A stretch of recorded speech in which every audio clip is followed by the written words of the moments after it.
Olá, está começando mais um Conversa com Analista aqui na Safras TV. O meu nome é Gabriel Nascimento, jornalista e repórter da agência Safras. E hoje eu converso com o consultor de Safras e Mercado, especialista em trigo, Elcio Bento. Olá, Elcio. Olá, Gabriel. Olá a todos que acompanham o Safras TV. Vamos começar então falando sobre esse mercado de trigo que, nesse período de início de ano, como é tradicional, vem apresentando uma certa lentidão nos negócios, um cenário que a gente foi projetando semana a semana que o mercado poderia se ter mais movimento na semana seguinte, na quinzena seguinte, e o cenário parece que vai se prolongando, né, Elcio? Poucos negócios no Brasil e os preços vão caindo nesse momento. Normalmente, né, nesse período de retorno de ano, a movimentação ela é lenta. A menos em anos em que o moinho precisa vir ao mercado logo, porque está desabastecido, mas não é o caso deste ano. Se a gente for ver a postura dos dois lados, a gente vê um moinho que está na defensiva, tem bastante trigo que comprou já, está carregando ainda trigo do que havia comprado, e tem a seu lado, entre os principais argumentos, o fato de termos uma safra recorde, aqui especialmente no Rio Grande do Sul, que tem um grande excedente. E, além disso, Gabriel, tem uma situação que o mercado internacional, aquela válvula de escape que tem o trigo nacional para o mercado internacional, exatamente para tirar essa pressão que existe no mercado interno, essa válvula de escape ela está fechada, porque os preços que estão sendo oferecidos no mercado internacional não têm atraído vendas, não têm levado o produtor a ter interesse de venda no mercado internacional. Então, como comprador, o Moinho sabe que tem excesso de oferta interna, este é o momento de oferta interna. Se a gente abrir o quadro comercial para toda a temporada, a gente sabe que o Brasil depende de importação, não é autossuficiente. Mas neste momento, especialmente nesse primeiro trimestre que a gente tem do ano, o mercado fica sobreofertado. A partir do momento que a válvula de escape, que poderia reduzir essa pressão, não está funcionando, não está saindo mais trigo para o mercado internacional porque as cotações não são atrativas, o comprador fica numa posição muito confortável de saber que tem muito trigo no Brasil e que os preços lá fora estão baixos para negociar. Então, eles buscam essa paridade com o mercado internacional, que é um preço que, pensando já na outra ponta, não está atraindo o produtor. O que o produtor fez? Também vendeu bastante no ano passado, iniciou essa temporada já na defensiva, com os preços recuando, não vê interesse de vender. E qual que é a expectativa do produtor? O produtor sabe também que, apesar que da gente ter, né, uma safra recorde no Rio Grande do Sul, de ter muito trigo no Brasil, ele olha um pouquinho para o lado e vê o Paraná, que tem uma safra que foi muito prejudicada por chuvas, então a quantidade de trigo de boa qualidade, se for considerar trigo tipo 1, cerca da metade do trigo paranaense, então de 4 milhões seriam 2 milhões, para uma indústria que consome 3,6 no Paraná. Então esse é o primeiro argumento que o produtor fica reticente em aceitar os preços que estão agora. E além disso, e talvez mais importante, se a gente pensar assim no quadro geral do ano comercial, a gente tem a Argentina, que teve uma safra aí podada pela metade em função da seca. Lembrando que a Argentina só tem trigo novo a partir de dezembro, uma nova safra que pode compensar essa perda. Então é esse cenário que a gente vê agora, Gabriel, nesse mês de fevereiro, e que tem um comprador que não tem interesse em negociar porque está bem abastecido e pressiona cotações, só vem ao mercado quando tem negócios de oportunidade e vê essa possibilidade de acontecer esse negócio de oportunidade a partir do início da safra de verão, produtor que eventualmente precisa vender para liberar espaço, e aí entra no mercado só na boa. E no outro lado, o produtor tem um produtor que também vê uma possibilidade mais adiante de recuperação de preços, está principalmente aqueles que estão numa situação financeira mais tranquila, não tem interesse em negociar porque vislumbra um momento mais adiante de um mercado em recuperação. Basicamente, esse é o cenário que a gente vê, foi no em janeiro, é em fevereiro, deve se manter durante esse mês de fevereiro, e não vejo, já adiantando, grande espaço para recuperação ao longo de março. Talvez uma estabilização, talvez estejamos muito próximo do fundo do poço para as cotações, mas pensar em recuperação no curto prazo parece muito pouco provável, Gabriel. Pois é, Elcio, e esse cenário também parece ser o mesmo no mercado internacional, né? A tendência dos preços na Bolsa de Chicago, né, que é a referência para a formação dos preços internacionais, a tendência vem sendo baixista nas últimas semanas, principalmente com a pressão da oferta na Rússia e na região do Mar Negro, mas em especial na Rússia. A previsão de safra recorde na Austrália também, outros países, a União Europeia, com amplos estoques, quer dizer, a oferta mundial ela está significativamente elevada nesse momento, e a tendência, a gente sabe, depois com colheitas nos Estados Unidos e em outros países, é também esse cenário continuar sendo baixista. Isso contribui, né, como tu falou, pro trigo do Rio Grande do Sul não ser tão competitivo, não sair para o mercado externo, mas também contribui para que esses preços aqui no Brasil eles fiquem pressionados, né, pela possibilidade de importação de um trigo mais barato dessas outras origens. É bem isso, Gabriel. A gente sempre lembra aqui para o cliente da Safras TV que a formação de preços no nosso mercado ela não se baseia apenas em abastecimento interno. Talvez seja até o fator entre eles o menos importante. A gente tem um tripé de formação de preços, que é preço internacional, câmbio e aí o abastecimento interno. E o abastecimento interno no sentido de que quando está com excesso de oferta, nós vamos olhar para a paridade de exportação com o mercado internacional.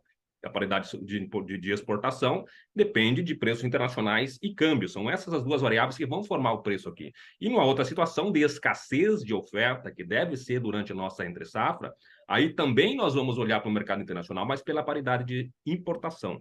Mais uma vez, preços internacionais e câmbios são importantes. Por isso, muito importante a gente olhar para o mercado internacional. Se a gente abrir um pouquinho mais, dar um passinho atrás, a gente lembra que em fevereiro, praticamente um ano, a gente teve o início da guerra e uma explosão das cotações. Em junho entrou a safra atual. E mesmo o primeiro impacto dessa safra atual, nós víamos principalmente uma quebra da safra da Ucrânia em função do país estar invadido.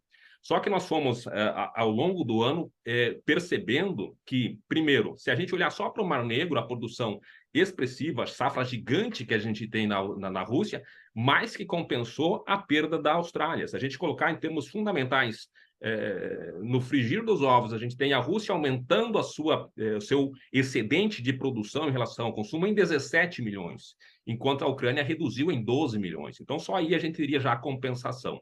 A gente pode colocar ainda nessa mesma região o Cazaquistão, que também vem com a safra cheia e tem um excedente que é 2 milhões de toneladas a mais do que no ano passado. Então, se a gente pega esses três exportadores do Mar Negro, a gente vê um aumento de 19 milhões, por um lado, Rússia e Cazaquistão, respectivamente, e no outro uma redução de apenas 12. Então, lá está sobrando. Aí tá, seguimos um pouquinho mais, a gente vê a Argentina, que teve essa quebra de safra, mas vê agora, recentemente, a Austrália, que até dezembro o USDA considerava uma queda da produção de 3 milhões, agora com recorde de produção elevando 2 milhões em relação ao passado. Detalhe é que a Austrália está acabando de ingressar a safra australiana neste momento. A safra australiana termina no final de janeiro, a colheita. Então, é trigo que está entrando agora mais recentemente. Se quiser alongar um pouquinho mais, a Índia, aí o USDA já considera a próxima temporada, mas a Índia já colhe agora em março. Então, também vem uma estimativa de safra recorde na Índia. A Índia, que o ano passado, em maio, suspendeu as exportações, deve vir com a safra cheia e retornar ao mercado internacional. Então, o contexto global, fundamental, ele é baixista neste momento, apesar de nós estarmos num período de entre-safra. O que tem pesado bastante? Ainda a questão das incertezas lá no Mar Negro. A possibilidade agora da renovação ou não do corredor de exportações, que vai ser agora no mês de março, pode trazer ou deve continuar trazendo volatilidade ao mercado. Mas é bem verdade que, especialmente pelo fato de que os preços na Rússia hoje são quase $100 por tonelada nos portos, comparando Mar Negro e Kansas, Golfo do México, é quase $100 de diferença. Então, esse grande volume de trigo da Rússia vem impedindo qualquer recuperação no mercado norte-americano. Aí a gente já começa a pensar ainda em termos de preços internacionais para a safra nova. Agora, em maio, o USDA divulga o seu primeiro relatório de oferta e demanda para a próxima safra e a gente vai começar a alinhar um pouquinho mais qual vai ser a tendência de preços para a próxima temporada. Porque a gente sabe até agora, os Estados Unidos vem com mais uma safra que não vai ser uma safra cheia e tem condições climáticas que também podem trazer alguma volatilidade ao mercado.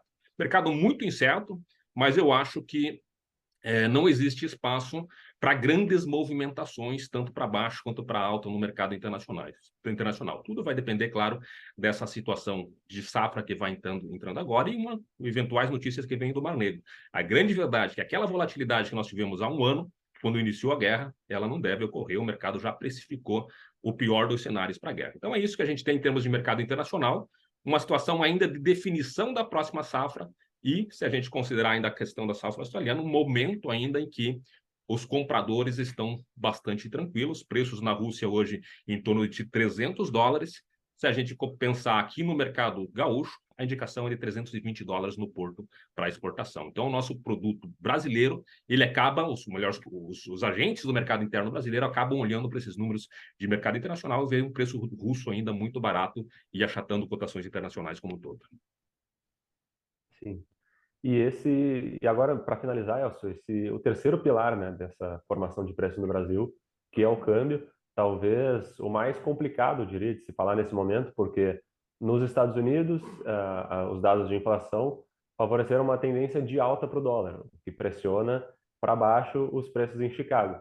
Mas aqui no Brasil também o dólar ele apresentou um recuo no início do ano, na comparação com o real, o que estaria prejudicando a exportação e favorecendo a importação. Agora o dólar voltou a subir um pouco, então quer dizer, essa oscilação do dólar em relação ao real e também essas notícias que impactam lá a Bolsa de Chicago, como é a referência, tem sido talvez o fator mais complicador dessa compreensão dos preços. É, com certeza, Gabriel, aquele de menor previsibilidade. A gente tem e fica muito. A gente sabe que essa conversão do dólar para a nossa moeda ela é extremamente importante. A gente tem alguns anos, por exemplo, que o mercado internacional ficou praticamente estável. Se a gente retornar a 2015, 2016, foi mais ou menos isso. O mercado internacional praticamente não movimentou, mas nós tivemos uma elevação cambial tão forte que os preços aqui no Brasil subiram. Se a gente fizer muito rapidamente uma conversão, imaginando um produto a $100 no mercado internacional com $1 a 4, a conversão é R$ 400. Se sobra R$ 5 a R$ 500. Então, essas diferenças aqui, as oscilações do câmbio trazem para o nosso mercado, elas são extremamente importantes. Só para a gente fazer, antes de falar do câmbio, um exemplo muito breve que aconteceu agora em janeiro. 2 semanas aproximadamente, naquele momento que o dólar estava mais próximo a 5, a conversão para chegar à paridade de exportação com o trigo russo estava em torno de R$ 1.350. O produtor do interior do Rio Grande do Sul teria que vender R$ 1.350 para competir com o trigo russo.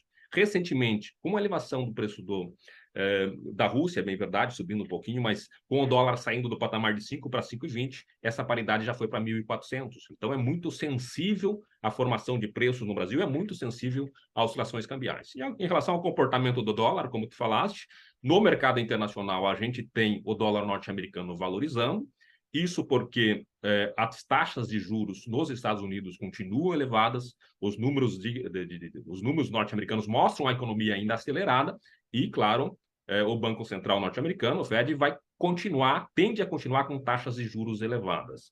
Taxas de juros elevadas atraem capital, atraem dólares nos Estados Unidos e valorizam mais a sua moeda. Então, a gente tem os juros norte-americanos que são considerados mais seguros do mundo, pagando juros superiores, né, ao que estavam pagando em anos atrás, e muita gente com a instabilidade toda que tem gerada por incertezas ainda em relação à Covid na China, com incerteza ainda sobre uma possível recessão global, muita gente busca a proteção de ativos seguros, como são o dólar norte-americano, ou até mesmo o ouro no mercado internacional. Tudo isso no mercado internacional, então, traz essa firmeza para o dólar. O dólar mais caro lá fora quer dizer que na conversão com o real também essa situação externa pesa. Se a gente vem para a nossa cena interna, a gente tem um cenário que foi de sucessão presidencial. A gente viu aquela tensão institucional que se tinha entre os dois poderes amenizada, né? Um novo executivo tentando ser mais conciliador, mas, por outro lado, a gente vê uma recente briga do Banco Central, ou melhor, do governo, do executivo do federal, né? O governo brasileiro, com o Banco Central. Esses atritos trazem incerteza sobre a previsibilidade da condição econômica do Brasil. Isso tudo traz incerteza, e incerteza pode retirar dólar do mercado brasileiro, aquela fuga de dólares que pode fazer os preços subirem.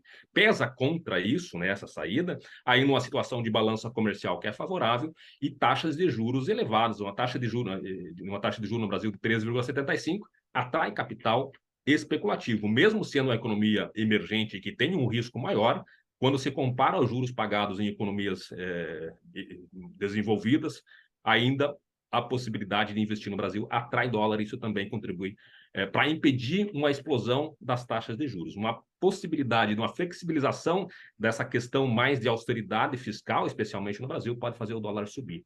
E aí a gente vai ter reflexo aqui no mercado de trigo, com certeza. Mas é aquela variável mais incerta que a gente tem, porque ela vai interferir na formação de preços, no sentido de que, no momento em que os moinhos do Brasil sabem que o dólar está em 5,20 e que o preço lá fora está barato, no mercado internacional, chega barato no mercado nacional, eles seguram e olham para essa paridade. A outra opção aqui no Rio Grande do Sul é olhar para o Paraná, possibilidade de vender para o Paraná. Mas os compradores do Paraná sabem o nível que está a paridade de importação, ou de exportação, perdão, aqui no Rio Grande do Sul, e vem nesse balizamento. Então, só para a gente fechar e falar um pouco do preço no Brasil, não tem muito tendência, a tendência de curto prazo ela é de estabilidade até um viés de baixo, com possibilidade de recuperação a partir da segunda quinzena de maio, mais provavelmente em abril, passada essa pressão da safra de verão e também do ingresso da safra brasileira. Vai depender muito de quanto nós vamos conseguir exportar aqui no Brasil, aqui do Rio Grande do Sul especialmente, e a que preço. Esse é o cenário que a gente vê para o mercado de trigo agora nesse mês de fevereiro. Tá certo. E é um cenário bastante complexo, né? Como a gente, mesmo tendo esse movimento, esse baixo movimento no mercado interno, a gente percebe que são várias as variáveis, com perdão da redundância, que interferem, que impactam na formação de preços, na realização de negócios. Então é por isso que a gente reforça aqui que, para mais informações, o nosso espectador pode acessar o site safras.com.br, pedir um demonstrativo da nossa plataforma Safras, que tem informações, várias dessas informações que o Elcio passou aqui, sobre análise, sobre notícias, a gente traz tudo isso lá na nossa plataforma. Você também pode se inscrever aqui no canal de Safras e Mercado no YouTube, que traz muito mais informações sobre o trigo e sobre várias outras commodities que impactam também no mercado agropecuário brasileiro. Elcio, te agradeço por mais uma conversa. Nos vemos numa próxima aí e até mais. Obrigado, Gabriel. Obrigado a todos. Até a próxima.